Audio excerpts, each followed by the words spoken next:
Ce livre audio utilise une voix virtuelle pour la narration. La voix virtuelle est une narration générée par ordinateur pour les livres audio. Immortel Dièse 1 de Céline Guffroy. Prologue. Chicago, de nos jours. Ce soir-là, aux abords du Mount Carmel Cemetery, tout était calme. Située à Hillside, c'était l'une des plus anciennes nécropoles de Chicago. Célèbre en tant que dernière demeure des archevêques de la ville, elle était plus connue des catholiques comme des profanes pour ses tombes de gangsters et ses quelques célébrités du crime organisé. Orné de nombreux buissons, le cimetière était entouré d'un muret de briques de 2 mètres de haut. À l'intérieur, les pierres tombales étaient parées d'une croix tandis que les mausolées, plus majestueux, semblaient endormis sous la lune. Avant de descendre de voiture, Giovanni examina les alentours. Comme il ne voyait aucun autre véhicule, il devait s'attendre à ne rencontrer personne, du moins en apparence. Grand et athlétique, Giovanni Costa était séduisant, ne semblant pas dépasser les 35 ans. Il portait une chemise blanche et un costume noir impeccablement coupé. Il sortit de la Cadillac flanqué de 2 de ses gardes du corps, armes au poing. Il se serait bien passé d'eux, mais lorsque son bras droit l'avait entendu évoquer ce rendez-vous nocturne, il avait insisté pour qu'il emmène quelques hommes. Giovanni n'avait pas aimé cette idée, mais refuser aurait paru suspect. Il jeta un coup d'œil circulaire autour de lui. Un calme irréel régnait sur cet endroit. Un calme analogue à celui qui précède la tempête. Sur sa nuque, ses cheveux se hérissèrent, signe prémonitoire de l'imminence d'un danger chez les hommes habitués à côtoyer la mort de près. Il passa le grand portail forgé, laissé ouvert, et s'attarda à apprécier une fois de plus la qualité de l'étrange silence qui régissait les lieux. Dans cet endroit pittoresque où Al Capone en personne était enterré, les insectes de la nuit s'étaient tus. L'instinct de Giovanni lui disait que, malgré les apparences, il n'était pas seul.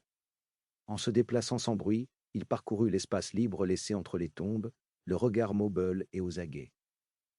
Si ce prétendu rendez-vous n'était qu'un piège, comme il le soupçonnait, il atteignait le moment crucial.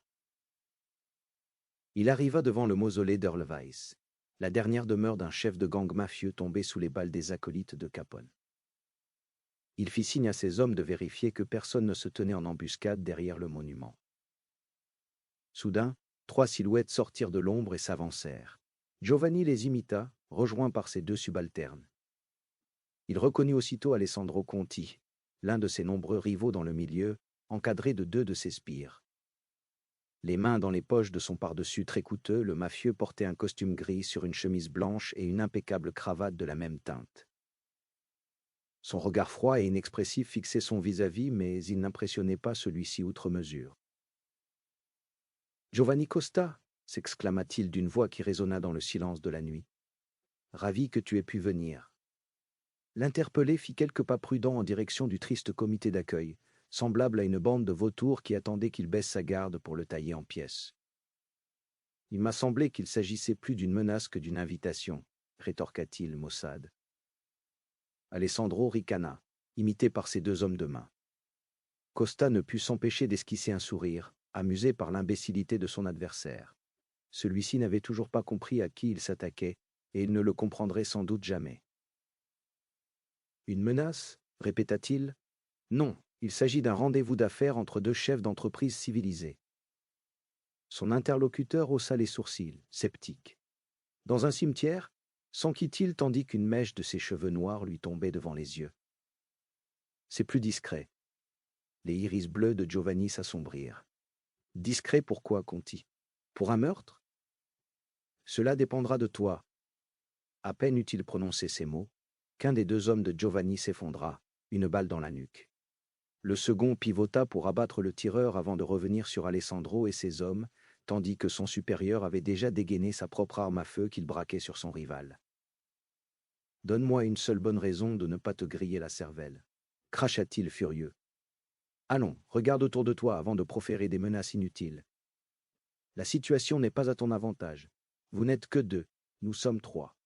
Même si tu réussis à me toucher, mes hommes auront le temps de te faire disparaître, ton sous-fifre et toi.